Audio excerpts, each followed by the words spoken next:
Caesarean delivery is basically કે delivery એટલે બાળકનો બર્થ થવો. That is a common word કે એને ડિલિવરી કહેવાય. હવે ડિલિવરીના દરમિયાન બે મેથડ્સ હોઈ શકે છે. એક છે વજાઇનલ ડિલિવરી અને બીજું છે સિઝેરિયન ડિલિવરી. વજાઇનલ ડિલિવરી એટલે જ્યારે આપણને પેઇન સ્ટાર્ટ થાય અને જે આપણને નીચેથી બાળકની ડિલિવરી થાય, that is vaginal delivery. Caesarean બી એક ટાઈપ ઓફ ડિલિવરી જ છે, પણ જેમાં વજાઇનલ ડિલિવરી ઇન્ડિકેટેડ મતલબ પોસિબલ ના થતી હોય કે બીજા કોઈ ફેક્ટર્સ હોય જેના કારણે આપણે સિઝેરિયન ડિલિવરી થવું પડે, જેમાં મધરના એબડોમન પર આપણે એક ઇન્સિઝન મૂકવું પડે, તો એ કટ કરવું પડે. પછી યુટ્રસ આવે, યુટ્રસ કટ કરવું પડે અને એમાંથી આપણે બેબીની ડિલિવરી કરાવવી પડે. So that is caesarean delivery. Why જોવા જઈએ તો there are lot of indications of cesarean delivery. Caesarean ડિલિવરીના બે પ્રકાર હોય છે. એક છે ઇમરજન્સી, લાઈક કોઈ બી એવા ફેક્ટર હતા જે ફેવરેબલ નહોતા ને આપણે ઇમરજન્સીમાં સિઝેરિયન કરવું પડ્યું. અને બીજું હોય છે ઇલેક્ટિવ. ઇલેક્ટિવ એટલે પ્લાન્ડ, કે આપણે પ્લાન્ડ સિઝેરિયન ડિલિવરીમાં જતા હોઈએ. તો ઇમરજન્સી સિઝેરિયન ડિલિવરીના બી બહુ બધા રીઝન્સ હોય છે. મેજોરિટી રીઝન જે છે દેટ ઇઝ ફીટલ ડિસ્ટ્રેસ. એટલે તમને પેઇન સ્ટાર્ટ થઈ રહ્યું છે, પણ અંદર જે તમારું પેટમાં બાળક છે એના ધબકારામાં કંઈક પ્રોબ્લેમ થાય છે, ધબકારા વધઘટ થાય છે, એ એવું સાઇન ઇન્ડિકેટ કરે છે કે અંદર બાળકને કશું પ્રોબ્લેમ થઈ રહ્યું છે. તો પછી એવા કેસમાં આપણે ડિલિવરીને હજી જો વાર હોય, if you are not remote, if you are very far from delivery, vaginal delivery, તો પછી આપણે સિઝેરિયન કરવું પડે. So that is one reason for caesarean. બીજું છે કે તમારું બાળક ઊંધું છે, લાઈક બાળકનું માથું ઉપર છે, that is known as breach. તો વજાઇનલ ડિલિવરીમાં જો તમારી ફર્સ્ટ ટાઈમની ડિલિવરી હોય તો બાળકના પગ પહેલા ડિલિવરીમાં આવી જાય, પણ એનું માથું જેનું સૌથી વધારે વજન હોય એ માથુંની પોસિબિલિટી રહે કે ક્યારેક એ સ્ટક થઈ જાય.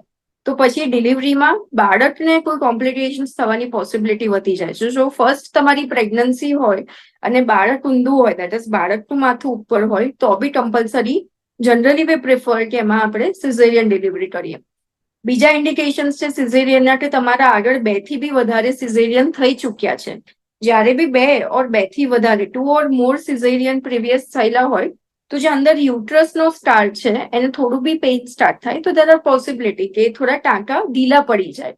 તો એમાં બી આપણે વજાઇનલ ડિલિવરી જનરલી પ્રિફર ના કરીએ ને એમાં બી વુડ વી ગો ફોર સિઝેરિયન ડિલિવરી. બીજું કેસ આવે પ્લેસેન્ટા પ્રિવિયા. પ્લેસેન્ટા પ્રિવિયા ઇઝ બેઝિકલી જે મેલીનો ભાગ આપણે કહીએ ને, દેટ ઇઝ પ્લેસેન્ટા એ ગર્ભાશયના મુખને એટલે સર્વિક્સને પૂરેપૂરું કવર કરતું હોય. તો તમને પેઇન સ્ટાર્ટ થાય તો પહેલા પ્લેસેન્ટલ ટિશ્યુ આવે ને એની ઉપર બાળક આવે, તો થોડું બી પેઇન સ્ટાર્ટ થાય, મુખ ખુલવાનું ચાલુ થાય, તો બહુ જ વધારે બ્લીડિંગ કે એવું કશું ચાલુ થઈ જાય. તો જ્યારે પ્લેસેન્ટા પ્રિવિયા હોય ત્યારે બી આપણે સિઝેરિયન પ્રિફર કરીએ છીએ. એટલે આ મેજોરિટી રીઝન્સ છે સિઝેરિયન ડિલિવરી કરવાના. આના સિવાય જે મેં કીધું ઇલેક્ટિવ ડિલિવરીઝ, ઇલેક્ટિવ એટલે પ્લાન્ડ કરીને, એટલે કોઈક લોકોને આગળ પ્રીવિયસ સિઝેરિયન સેક્શન હોય કે એવું કંઈ બી હોય અને એ લોકોને પ્લાન્ડ જ કરવું હોય કે ના અમારે આ વખતે બી રિપીટ સિઝેરિયનમાં જવું છે, then we go for elective CS. બીજા કોઝિસ છે CS ના, there is previous history of uterine rupture, એટલે આગળ તમારે થયેલું છે કે આગળ એક પ્રેગ્નન્સી હતી જેમાં ગર્ભાશય ફાટી ગયું હતું, દેટ ઇઝ યુટ્રાઇન રપ્ચર, તો બી અને એને રિપેર કર્યું હતું, તો પછી આ વખતે બી કમ્પલસરી ડિલિવરી વખતે સિઝેરિયન ડિલિવરીમાં જવું પડે. સો આ મેજોરિટી રીઝન્સ છે સિઝેરિયન ડિલિવરીના. બેઝિકલી સી નોર્મલ ડિલિવરી, ઘણા બધા લોકો નોર્મલ ડિલિવરી અને વજાઇનલ ડિલિવરી બંનેને સેમ જ કન્સિડર કરે છે, એ લોકો ડિફરન્શિએટ નથી કરી શકતા. So every vaginal birth is not a normal delivery. That is something I want to stress. Normal delivery ત્યારે જ કહેવાય જ્યારે આખી ડિલિવરી થઈ ગઈ હોય, બાળક અને માતા બંનેને કોઈ કોમ્પ્લિકેશન્સ ના હોય, ડિલિવરીમાં આપણને બીજી કોઈ જ તકલીફ ના પડી હોય, કોઈ ઇન્સ્ટ્રુમેન્ટ્સ એટલે ફોર્સેપ કે વેક્યુમ એવું કશું જ યુઝ ના કરવું પડ્યું હોય અને બધી સ્મૂથ પ્રોસેસ થઈ હોય, તો એ ડિલિવરી પતે પછી આપણે એને લેબલ કરી શકીએ કે હા આને નોર્મલ ડિલિવરી કહેવાય. સો દેટ ઇઝ નોર્મલ ડિલિવરી. જ્યારે વજાઇનલ ડિલિવરી એટલે ક્યારેક કશું કોમ્પ્લિકેશન્સ બી થતા હોય પણ નીચેથી ડિલિવરી થાય અને વજાઇનલ ડિલિવરી કહેવાય. સિઝેરિયન ડિલિવરી એટલે આપણે જેમ ડિસ્કસ થયું એમ કે પેટ પર ટાપુ મૂકીને, ગર્ભાશય પર ટાપુ મૂકીને બાળકની ડિલિવરી કરવામાં આવે. હવે જો આપણે ડિફરન્સ સમજવાનો ટ્રાય કરીએ તો હા, થોડું પહેલેથી એવું માન્યતા છે કે બોડીમાં બહુ વીકનેસ આવી જાય, સિઝેરિયન કરવાથી બોડીમાં બહુ ચેન્જીસ આવી જાય. એટલું બધું ચેન્જીસ નથી આવતા હોતા. વજાઇનલ ડિલિવરી એટલે જ્યારે નીચેથી ડિલિવરી થાય ત્યારે એપિઝિયોટોમી એટલે આપણે નીચે કટ મૂકવો પડે બાળકને ડિલિવરી કરાવવા માટે. જ્યારે સિઝેરિયનમાં આપણે પેટ પર એ ચીરો મૂકવો પડે બાળકને ડિલિવરી કરાવવા માટે. વજાઇનલ ડિલિવરીના જે આપણે ટાંકા લઈએ એ ઓગળવા વાળા લઈએ. સિઝેરિયન ડિલિવરીના 2 પ્રકારના લઈ શકાય. કોક લોકો પ્રિફર કરતા હોય કે ઓગળવા વાળા ટાંકા લે, કોક લોકો પ્રિફર કરતા હોય કે નોન એબ્ઝોર્બેબલ સ્ટીચ જે રિમૂવ કરવું પડે એ રહે. બીજો મેજર ડિફરન્સ રિકવરીમાં રહે કે વજાઇનલ ડિલિવરીમાં તમે સવારે જ ડિલિવરી થઈ હોય તો સાંજે બી તમે ઊભા થઈને બધું કામકાજ ને એવું કરી શકો, ડાયટ બી બધું પહેલેથી ચાલુ કરી શકો. સિઝેરિયનમાં એવું થોડું રહે કે અમે તમને ફર્સ્ટ ટાઈમ 24 hours પછી, એટલે આજે સવારે સિઝેરિયન થયું હોય તો કાલ સવારે તમને ઊભા કરીને ચલાવીએ. એમાં એક નળી હોય જેને કેથેટર કહેવાય, યુરિનની જગ્યાએ મૂકવું પડે સિઝેરિયનમાં યુરિન આઉટપુટ ને બધું મોનિટર કરવા માટે. તો એ બી આપણે 24 hours પછી રિમૂવ કરીએ. ડાયટમાં બી તમને જે ફર્સ્ટ ડે સિઝેરિયન થયું હોય તો એ દિવસે તમને ખાલી લિક્વિડ્સ આપીએ, ઓર લિક્વિડ જોડે સોફ્ટ ડાયટ એટલે આઈસ્ક્રીમ કેવું કે આપીએ. નેક્સ્ટ ડે થી પ્રોપર ડાયટ ચાલુ કરીએ. જ્યારે ડિલિવરી જે મુવમેન્ટે ડિલિવરી થઈ હોય ને નેક્સ્ટ મુવમેન્ટથી જ આપણે પ્રોપર ડાયટ બધું સ્ટાર્ટ કરી શકીએ. તો મેજર ડિફરન્સીસ આટલા જ છે. સિઝેરિયન અને ડિલિવરીમાં સ્પેસિફિક ઇન્ડિકેશન્સ હોય છે. હવે સપોઝ પેશન્ટ પેઇન જોડે આવ્યું, પેશન્ટને લેબર બી સારું પ્રોગ્રેસ થાય છે, then we go for vaginal delivery. પણ જ્યારે પેશન્ટ પેઇન સાથે આવે ને, જેમ આપણે આગળના બધા ફેક્ટર્સની વાત થઈ કે એક ફેક્ટર આવે કે આગળ એમને 2 થી વધારે સિઝેરિયન છે, કે એમને ટાંકા ખેંચાય છે, આગળ એક જ સિઝેરિયન છે પણ એમને ટાંકા ખેંચાવા લાગ્યા છે, કે બાળકના ધબકારામાં વધઘટ થાય છે, કાં તો પછી બાળક ઊંધું છે, તો એવી કોઈ બી કન્ડિશનમાં એમને આપણે સિઝેરિયન એડવાઇસ કરવું પડે. બીજી કન્ડિશન આવે કે બાળક કે માતાને જીવના બચાવવા માટે. તો કોઈક એવી કન્ડિશન્સ હોય જ્યારે બાળક માતાનું બીપી વધી ગયું હોય કે માતાને ખેંચો આવી હોય, એમાં નો ડાઉટ ડિલિવરી થઈ શકે. પણ આજે ડિલિવરીને વાર હોય કે ડિલિવરીની પ્રોસેસને ટાઈમ લાગતો હોય અને પછી આપણે માતાની કે એને કોઈને જીવને જોખમ હોય તો પછી કમ્પલસરી સિઝેરિયન કરવું પડે. સિમિલરલી બાળક માટે જ્યારે ધબકારા વધઘટ થતા હોય કે મેલીનો ભાગ છૂટો પડી ગયો હોય, જેને અમારી લેંગ્વેજમાં એબ્રપ્શન કહેવાય, એવું કંઈ બી હોય તો સિઝેરિયન એડવાઇસ કરવું પડે. અને બીજું મેજર રીઝન આવે નોન પ્રોગ્રેસ ઓફ લીવર, કે પેશન્ટને પેઇન થાય છે પણ એ પેઇનનો એમના બોડીને રિસ્પોન્સ એટલો સારો નથી આવતો. એટલે જે રીતે બાળક નીચે ખસવું જોઈએ, મુખ ખુલવું જોઈએ, સર્વાઇકલ ડાયલિટેશન થવું જોઈએ, એ સેટિસ્ફેક્ટરી નથી, તો પછી આપણે સિઝેરિયનમાં જવું પડે. સિઝેરિયન એ માન્યતા બિલકુલ ખોટી છે કે સિઝેરિયનથી મધર કે બચ્ચા કોઈને કઈ રિસ્ક થવાના ચાન્સીસ વધારે હોય. એવું જરાય નથી. ઇનફેક્ટ સિઝેરિયન એમના રિસ્ક ઓછા કરવા માટે કરવામાં આવે છે. જ્યારે વજાઇનલ ડિલિવરી પોસિબલ નથી ત્યારે આપણે સિઝેરિયનમાં જતા હોઈએ છીએ. એટલે સિઝેરિયનથી એવું કોઈ નથી કે સિઝેરિયન પર્ટિક્યુલર સિઝેરિયન ઓપરેશન કરવાથી માતા કે બાળકને કોઈ જોખમ કે એવું કશું જ વધી જાય. સો એ નથી. અને બીજું આપણે રિસ્ક જોવા જઈએ જે કોમન સિઝેરિયન જોડે એસોસિએટેડ હોય તો એ જ છે જે મેં સમજાય કે થોડું રિકવરીમાં એમને વાર થઈ શકે, થોડું એમને ઊભા થવા 24 hours પછી મોબિલાઇઝેશન સ્ટાર્ટ કરીએ, 24 hours પછી એમને ડાયટ ચાલુ કરીએ. બીજા રૂટીન રિસ્ક તો હવે જે ડિલિવરી રિલેટેડ રિસ્ક હોય કે પોસ્ટપાર્ટમ હેમરેજ, ડિલિવરી પછી બહુ જ એક્સેસિવ બ્લીડિંગ થવું, કે પછી કોઈ બી આજુબાજુના ઓર્ગન્સની ઇન્જરી થવી, લાઈક બ્લેડર છે એટલે પેશાબની કોથળી છે, આંતરડા છે, એ તો હવે કોઈ બી પ્રકારની ડિલિવરી થાય, તારે સિઝેરિયન થાય કે વજાઇનલ ડિલિવરી થાય, રિસ્ક તો બંનેના સેમ જ રહેવાના છે.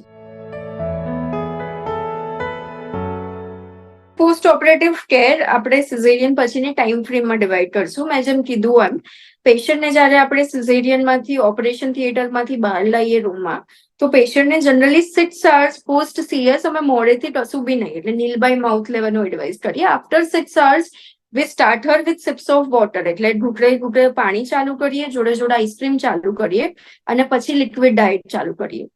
એકવાર સિઝેરિયનના 24 hours જેટલા ઓલમોસ્ટ કમ્પ્લીટ થઈ ગયો હોય તેને આપણે સોફ્ટ ડાયટ ચાલુ કરીએ. દેટ ઇઝ ચા બિસ્કિટ છે, દાળ ભાત છે, ખીચડી દૂધ છે, એવું બધું સ્ટાર્ટ કરીએ.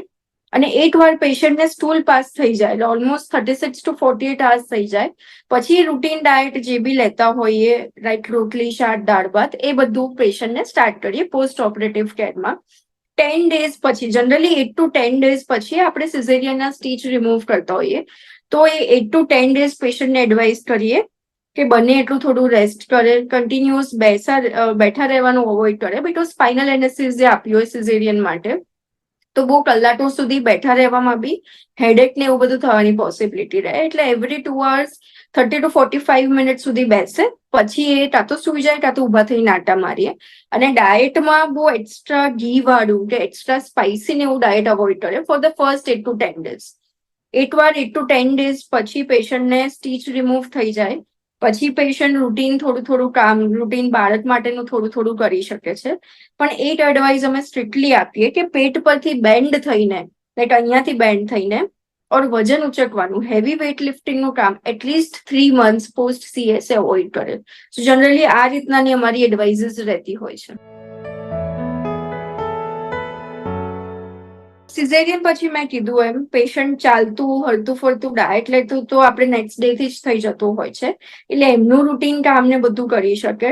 8 to 10 days સુધી થોડું એમને રેસ્ટ કરવાની એડવાઇસ આપતો હોઈએ છે. એકવાર 10 days પતી જાય પછી પેશન્ટ થોડું ઘરમાં ફરી શકે, થોડું પોતાનું કામ કરી શકે, એવું બધું પોસિબલ છે. But if you talk about complete recovery then after 20 days એમની ઓલમોસ્ટ કમ્પ્લીટ રિકવરી આવી ગયો છે ને તેને બધું કરી શકે છે રૂટીન. 2-3 માન્યતાઓ છે જે બહુ જ કોમનલી અમને પ્રેક્ટિસમાં બી એન્કાઉન્ટર કરીએ છીએ. પેશન્ટ્સને જે બહુ જ કોમન ડાઉટ્સ હોય છે.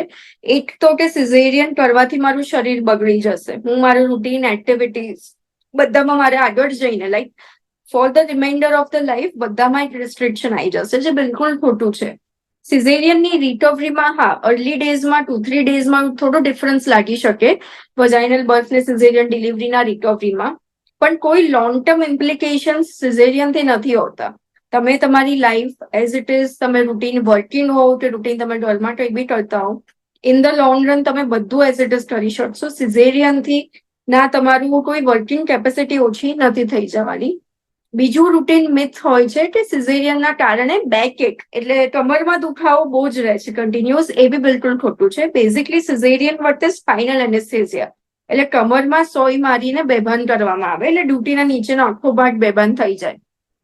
અને એકવાર ડિલિવરી થઈ જાય પછી બાળકને જ્યારે ફીડિંગ આપવા માટે આપણે બેસતા હોઈએ ત્યારે આપણે આગળ સહેજ નમીને બેસીએ, બાળકને ઉચકતા હોઈએ તો એના કારણે બેક પેઇન ડિલિવરી હોય કે સિઝેરિયન હોય બંનેમાં વધારે જોવા મળે છે. તો એ બધા પેશન્ટ શું કરે કે સિઝેરિયન થયું હોય તો એ જે સ્પાઇનલ એનેસ્થેસિયાની એને નીડલ વાળી હોય બેકમાં એને બેક પેઇન જોડે એસોસિએટ કરે, પણ દેટ ઇઝ ઓલ્સો રોંગ. એવું નથી હોતું. જો તમે ડિલિવરી પછી 3 months સુધી આયર્ન કેલ્શિયમનું સપ્લિમેન્ટેશન લો, થોડું તમારા પોસ્ચર પર એસ્પેશિયલી ફીડિંગ આપતા વખતે થોડું તમારું બેક સપોર્ટ રાખીને બેસો, પોસ્ચર પર ધ્યાન આપો તો બેક પેઇન કે એવા કોઈ issues B in the long run થતા નથી હોતા.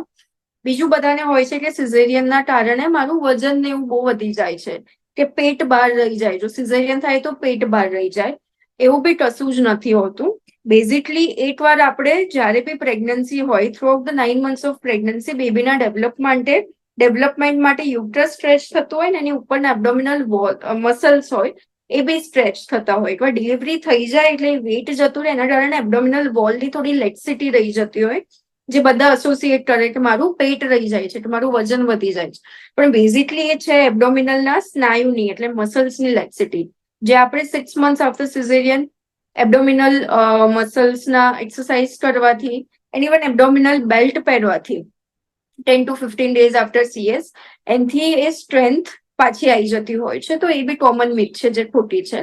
બીજી કોમન મિથ છે કે સિઝેરિયન કરવું પડશે એવું આપણે સમજાય એનો મતલબ કે કાં તો માતા કાં તો બાળકને કોઈ રિસ્ક છે એટલે જ આપણે સિઝેરિયન કરી રહ્યા છે. That is also wrong.